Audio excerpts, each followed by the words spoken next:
Hey, how you doing everybody? I'm Steve, physical therapist. I wanted to go over a common question that I get working in people's homes all the time, which is if I do fall, how do I get up off the floor? So yes, in a perfect world, there would be no falls, but in real life, things happen. So we're gonna go over three things today: falling in a living room area, falling at the bottom of steps, and then we're also going to really quickly review falling in the bathroom, what that might look like.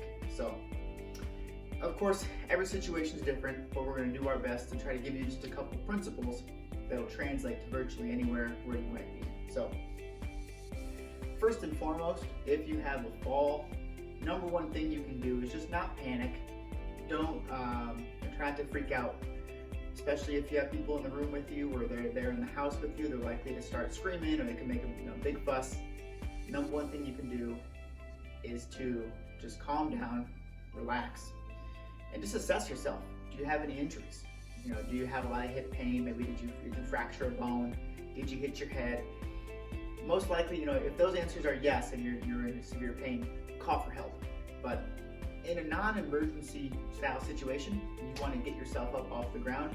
Here's a couple of things that I like to go over with some of my patients. So, first and foremost, anytime you're here on the ground, it's almost always easier to get up if you can get over to your belly.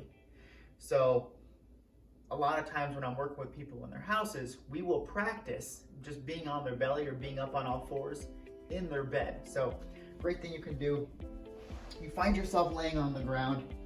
What you're going to want to do is roll to a side. If you're getting stuck because of this arm, best thing you can do is kind of tuck it in.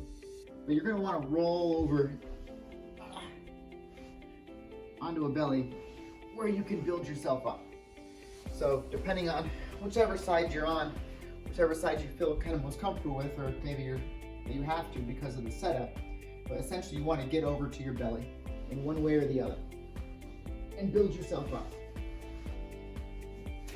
So what I like to do is tell people if they do fall, get over to their belly, and once they're up, I have found that it is easiest if you are alongside the piece of furniture that you want to use to get yourself up. So if you're here and you're on all fours, you can just go with the outside leg, get that up, and then most people are able to slide their butt onto a chair or onto any piece of furniture by simply raising their outside leg. This is a pretty short distance to travel to get your butt up onto the chair. So whether you're here, kind of depends where your strengths are. For some people, they're good at pulling. They actually might be able to pull themselves up. For some people, it's just more of a scoot, kind of falling in the couch. If you have a spouse with you or someone's there in the house and you're having trouble, something that you can do is have them grab one of the couch cushions and get it out of the way. That really lowers the height that you have to get to get up and to get on the chair or on the couch. So from here, you could at least try to get up if you have a walker in front of you, and then someone can put the cushion back. But in general, trying to get side by side. You can also come this way, straight on in front of the couch. But honestly, I found that to be a little bit harder whenever some of my patients have fallen. So going side by side with the couch seems to work more consistently. So if you find yourself on the floor at the bottom of the stairs, same as before, try not to panic. Go ahead and assess yourself head to toe. Make sure you don't have any extreme pain, no signs of fractures, nothing like that. So if you feel that you're safe enough to try to get up, when you're at the bottom of stairs, one of the easiest ways to get up, if you have the arm strength, is to just scoot yourself up against the steps. You can even lean back a little bit. Boom, just scoot yourself on up. So go on up 1 or 2 stairs, sometimes 3 if you're pretty tall, and then you're able to usually stand yourself up.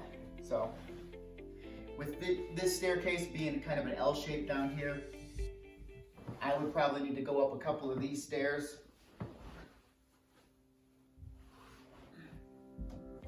And then I could stand myself on up. If you don't have the arm strength and you're not able to scoot yourself up like that, again, coming over to all fours, getting side by side with the stair, and just sitting on the step. From there, you're able to scoot yourself on up. And last, but certainly not least, is a bathroom setting. Very common area where a lot of people tend to have falls. Same principles are going to apply here as well. Number one thing that you can do is get over to all fours and try to get into that quadruped position. So you had a fall, let's say here you were getting off the toilet, you assess yourself, don't appear to be injured, you feel okay, you want to get yourself up, get on over to all fours and build yourself up.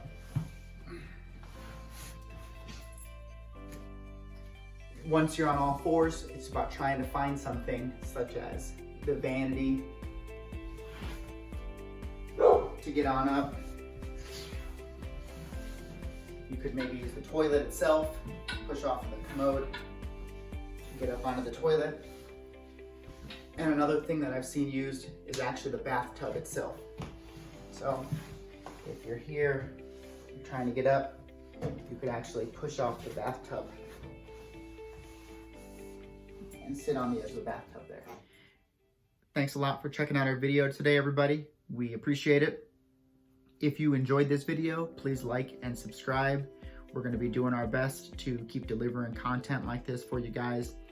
If you know anybody in your life that could benefit from this information, please give it a share. Maybe they'll appreciate it. Again, thanks a lot for checking us out, and we'll catch you guys later.